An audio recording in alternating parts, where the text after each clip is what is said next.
প্রিয় বন্ধুরা, আমাদের চ্যানেলের বাস্তুশাস্ত্র চ্যানেলটি নতুন একটি ভিডিওতে আপনাদের সকলকে জানাই স্বাগত। তো আজকে আপনাদেরকে জানাবো যে অনেকেই পুজো পাঠ করার পরও বাড়িতে কোনো ফল পায় না, সুখ সমৃদ্ধি আসে না, কেন? কোন ভুলগুলো এবং ত্রুটিগুলির কারণে তারা বাড়িতে পুজো করেও সেই ফল বা সুখ শান্তি বা সমৃদ্ধি লাভ করতে পারে না। তো চলুন বন্ধুরা, ভিডিওটি শুরু করা যাক। আর ভিডিওটি দেখতে থাকুন এবং ভালো লাগলে চ্যানেলটিকে অবশ্যই একটি লাইক এবং সাবস্ক্রাইব করে দেবেন। তো অজান্তে করা এই ভুলগুলি আমাদের ক্ষতি করে থাকে, সেই কারণেই অনেক সময় দেখা যায় যে অনেকেই পুজো পাঠ বা উপবাস রেখে পুজো অর্চনা করেও পুরোপুরি ফল পায় না। তো কোন কোন কারণে তাদের পুজো ভুল হয়ে যায় এবং তারা সঠিক পদ্ধতি ব্যবহার করতে পারে না, তো আসুন জেনে নেওয়া যাক মন্দিরে বা বাড়িতে পুজো করার সঠিক পদ্ধতি। প্রথমত, যে কোনো দেবী দেবতাদের পুজো করার আগে সবসময় স্নান করে দিতে হয়। স্নানের পর শান্ত মনে ভগবানের সামনে আসনে বসতে হয়। পুজো কখনো দাঁড়িয়ে করা উচিত নয়, আর না কখনো খালি মাটিতে বসে পুজো করা উচিত। কিছু কিছু মানুষ পুজো করার সময় খালি মাটিতেই বসে করে, যেটা খুব ভুল জিনিস। যেমন আপনি ভগবানের বসার জন্য আসন দিয়েছেন, ঠিক সেই রকমই নিজেও বসার আসনে বসুন। শাস্ত্রে কেবল কম্বল আর কুশের আসনকেই শুদ্ধ মানা হয়। সেই আসনে বসেই পুজো করাটা উচিত। দ্বিতীয়ত, ভগবানের স্থান যেন সবসময় মাটি থেকে একটু উঁচুতে হয়, কারণ ভগবান অতুল্য আর শ্রেষ্ঠ। তাই আপনি নিজের সম্মানে সামনে রেখে পুজো করবেন না। পুজোর জন্য ভগবানকে কোনো চৌকি বা মাটি থেকে উঁচু কোনো স্থানে স্থাপন করুন। এছাড়া দেবী দেবতাদের মূর্তিকে কখনো দেওয়ালে টাঙিয়ে রাখতে নেই। পুজোর ঘর সবসময় ঈশান বা উত্তর পূর্ব কোণে হওয়া উচিত। পুজোর ঘরে কোনো একই দেবী দেবতার মূর্তি একের বেশি রাখা উচিত নয়। ভগবানের খুব বড় মূর্তি ঠাকুর ঘরে রাখতে নেই। মূর্তি যেন 9 ইঞ্চির বেশি না হয়। ঠাকুর কেন জিনিস যেমন শঙ্খ, ঘণ্টা, প্রদীপ, প্রসাদ কৌটো, শিবলিঙ্গ, ঠাকুরের বাসনকে কখনো খালি মাটিতে রাখতে নেই। এরকম করলে পুজো করার পরেও পুজোর ফল পাওয়া যায় না। সাধারণত লোকে পুজো করার সময় শুধু ধূপ জ্বালায়, কিন্তু এটা ভুল। পুজোর সময় সবসময় প্রদীপ জ্বালানো আগে অনিবার্য। মনে করা হয় প্রদীপ ভগবানের প্রতি আমাদের ভক্তি শ্রদ্ধার সহিত নিবেদন করা প্রসাদ, ধূপ অন্যান্য কাজের সাক্ষী থাকে। শাস্ত্রে মানা হয় পুজো করার আগে প্রদীপ না জ্বালালে আপনার প্রার্থনা ঈশ্বরের কাছে পৌঁছয় না।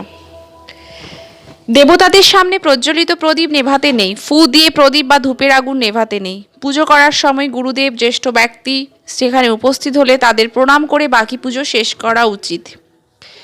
গলে যাওয়া ঘি ও পাতলা চন্দন দেবতাদের লাগানো উচিত নয়। শাস্ত্রে বলা হয় সূর্যাস্তের পরে রাতের সময় মন্দির বা বাড়িতে যদি আপনি পুজো করে থাকেন, তাহলে ঘণ্টা বা শঙ্খ বাজাতে নেই, কারণ মনে করা হয় সূর্যাস্তের পরে দেবী দেবতারা বিশ্রাম নিতে শয়নে চলে যায়। তাই এই অবস্থায় তাদের জাগানো ঠিক হয় না। বাড়িতে বা মন্দিরে পুজো করার পর নিজের ভুলের জন্য ঈশ্বরের কাছে ক্ষমা প্রার্থনা করতে হয়। এতে ঈশ্বর আমাদের জেনে বা অজান্তে করা ভুলের জন্য ক্ষমা করে দেন এবং আশীর্বাদ প্রদান করেন। মন্দির বা পুজোর ঘরে কখনো বস্ত্রহীন মূর্তি রাখবেন না।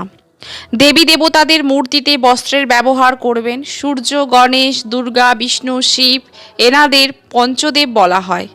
প্রতিদিন পুজো করার সময় পঞ্চদেবের ধ্যান অবশ্যই করবেন। এতে মা লক্ষ্মীর কৃপা ও সমৃদ্ধি লাভ হয়ে থাকে। আপনি যে কোনো দেবী দেবতাদের পুজোই করুন না কেন, কিন্তু সবসময় সর্বপ্রথম গণেশ ভগবানকেই প্রণাম করা হয়। যে কোনো যজ্ঞ বা শুভ কাজ শুরু করা হয় ভগবান গণেশকে প্রণাম করে। বলা হয় ভগবান গণেশকে প্রণাম না করে কোনো পুজো করলে তার ফল প্রাপ্তি হয় না। মাথা না ঢেকে পুজো করা উচিত নয়। মান্যতা আছে যে মাথা না ঢেকে পুজো করলে এর পূর্ণ ফল পাওয়া যায় না। তাই স্ত্রী বা পুরুষ সকলকেই পুজোর সময় মাথা না ঢেকে পুজো করা উচিত নয়। শ্রীমদ্ ভাগবত গীতায় বলা হয়েছে যে পুজো করার সময় কখনো এক হাত দিয়ে প্রণাম করতে নেই। এমন করলে ব্যক্তির সমস্ত পুণ্য নষ্ট হয়ে যায়। সবসময় 2 হাত জড়ো করে করজোড়ে প্রণাম করতে হয়। পঞ্চামৃতের জন্য সমস্ত সামগ্রী না পেলে শুধুমাত্র দুধ দিয়েই স্নান করালে পঞ্চামৃত অভিষেকের সমান ফল লাভ করা যায়।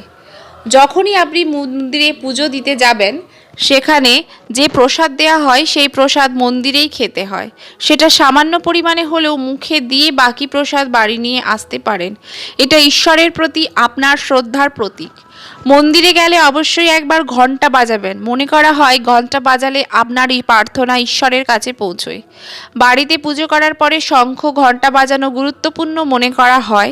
এতে ঘরে পজিটিভ এনার্জি প্রবেশ করে। আপনি যদি কোনো বিশেষ কারণে কোনো পুজোর আয়োজন করতে চান, পুজোয় যদি কোনো সংকল্প করে থাকেন, সেটা পূর্ণ করতে বেশি দেরি করতে নেই। যদি আপনি কোনো কাউকে কিছু দান করার সংকল্প গ্রহণ করেন,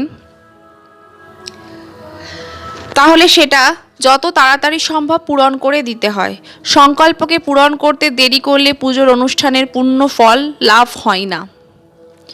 কোনো প্লাস্টিক, লোহা বা অ্যালুমিনিয়াম বা চর্মের পাত্রে গঙ্গাজল অপবিত্র হয়ে যায়। গঙ্গাজল সবসময় তামার পাত্রে রাখা শুভ। পুজো করতে মন্দিরে গেলে সবসময় বাড়ি থেকে ঘটিতে করে জল নিয়ে যেতে হয়। মন্দিরে রাখা কোনো জল ঈশ্বরকে জলাভিষেক করতে নেই। মন্দির থেকে বাড়ি আসার সময় খেয়াল রাখবেন ঘটি যেন পুরো খালি না থাকে। ঠাকুরের আসনের দুকোনায় দুটি প্রদীপ জ্বালাতে হয়।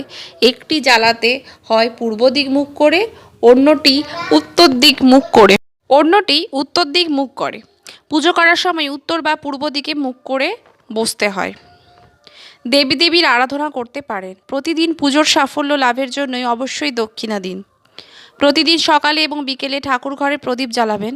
এমনটা করলে অলৌকিকতা হয়ে উঠবে এবং আলোকিত হয়ে উঠবে আপনার দেবালয়। আর খেয়াল রাখবেন প্রতিদিন প্রদীপের পোলাতে যে পলতে থাকবে তাটা বদলাতে ভুলবেন না যেন।